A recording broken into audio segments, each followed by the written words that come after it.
Have you ever wanted to increase your own level of happiness? Or maybe you'd like to do something in particular to help raise your joy and well-being? Or maybe you've always wanted to experience an Ivy League education without the commitment. Yale University is offering an online course called The Science of Well-Being, where Dr. Santos reveals what actually makes us happy and recommends tips and exercises for increasing happiness in our lives, such as savoring our everyday experiences and appreciating them while they happen. Did we also mention that over 3 million people have enrolled, and it's the online equivalent to their most popular on-campus course. The course is completely online, self-paced, and the best part yet, you can earn a certificate from Yale upon completion. So make sure you click the description box below to check the course out. Hey Psych2Goers, welcome back to our channel. Have you ever wondered if there are some habits you could adopt to make your life a little bit happier? According to psychologists and research studies, there are some interesting habits that may just leave you feeling a bit more cheerful. Here are 6 helpful habits that will make your life happier.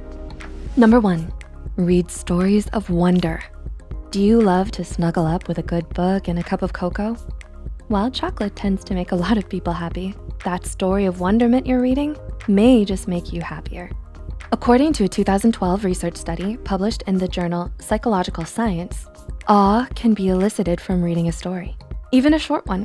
Researchers Melanie Rudd, Kathleen D. Voss, and Jennifer Aker explain in their research article that awe offset the feeling that time is limited. And this increase in perceived time availability heightened willingness to volunteer time.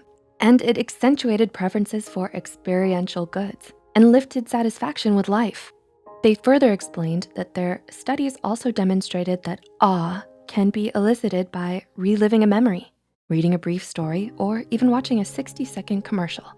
So, that inspiring book you're reading, or that adventurous play that has you hooked? Keep reading. Your life may just be a bit happier with an awe-inspiring book, and it keeps you present and in the moment. As the study states, experiences of awe bring people into the present moment. And being in the present moment underlies awe's capacity to adjust time perception, influence decisions, and make life feel more satisfying than it would otherwise. Sounds good to me. Number 2, drink a healthy amount of coffee. Who doesn't love a good old cup of joe? I know I do. Many studies have found a link between how much coffee you drink and a lowered risk of depression and suicide. In a large 2011 longitudinal study, researchers found that depression risk decreases with increasing caffeinated coffee consumption. They mentioned further research is needed to confirm their findings, but a good cup of coffee every now and then won't hurt your mood and alertness. Just make sure not to go overboard. Too much caffeine can be dangerous, folks, but just the right amount? Delicious. Gotta love those mochas. Number 3, don't focus on materialistic goods. In her book, Myth of Happiness, author Sonia Lubomirsky explains that a mountain of research has shown that materialism depletes happiness, threatens satisfaction with our relationships, harms the environment, renders us less friendly, likable, and empathetic, and makes us less likely to help others and contribute to our communities.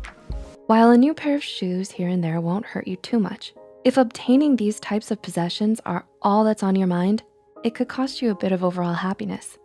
It's best not to put the weight of our happiness only on obtaining these luxury goods.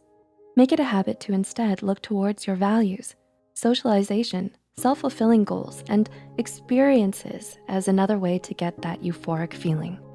Basically, do what makes you happy. The things without that expensive price tag attached to it. Number 4, make it a habit to be around happy people. A 2008 study from the researchers and professors James H. Fowler and Nicholas A. Christakis found that if you simply live within a mile of another happy person, your happiness could increase by 25%. The researchers wanted to discover if happiness can spread from each individual and whether niches of happiness form within social networks. According to the study, people who are surrounded by many happy people and those who are central in the network are more likely to become happy in the future. Longitudinal statistical models suggest that clusters of happiness result from the spread of happiness and not just a tendency for people to associate with similar individuals. A friend who lives within a mile, which is about 1.6 kilometers, and who becomes happy increases the probability that a person is happy by 25%. Although these effects weren't seen in coworkers, the authors also mentioned that similar results were seen with happy spouses and neighbors who are within the mile. Time to thank your friendly neighbor for lending you that cup of flour, and thank them for a bit of happiness. Number 5, join clubs and participate in cultural activities. Thinking of joining a club or snagging those tickets to your favorite concert? One research study found that those participating in more cultural activities in clubs reported decreased levels of anxiety, depression, and an increase in one's general satisfaction with life. The 2011 study examined data on cultural activities, perceived health, and overall satisfaction with life on over 50,000 adult participants from Norway. According to their research, their results support hypotheses on the effect of cultural activities in health promotion and healthcare. Time to join the art club. Number 6, keep a journal of your feelings. It has long been believed that journaling can have a positive effect on one's mental health. Writing down your feelings each day is a great habit to adopt. According to University of Wisconsin-Madison, health psychologist Shilag Mirgain, PhD, therapeutic journaling has proven effective in the treatment of those experiencing post-traumatic stress and trauma survivors. The benefits also extend to those living with chronic health conditions such as asthma, rheumatoid arthritis, cancer, chronic pain, and even those who are chronically poor sleepers. She also explains that there's a growing body of evidence that demonstrates the beneficial effects of writing. Just 20 minutes at a time over 4 consecutive days was associated with a decrease in health problems, such as enhancing the immune system functioning. So it might be a good idea to write a bit in your journal before bed, and then divulge into that awesome book you've been reading. So, which habits will you adopt? I'm working on journaling, and it really does seem to help. Do you journal before bed? Which book will you be reading? Let us know in the comments section down below. If you enjoyed this video, don't forget to click the like button and share this video with a friend who could use it. Subscribe to Psych2Go and hit the notification bell icon for more content like this. And as always, thanks so much for watching.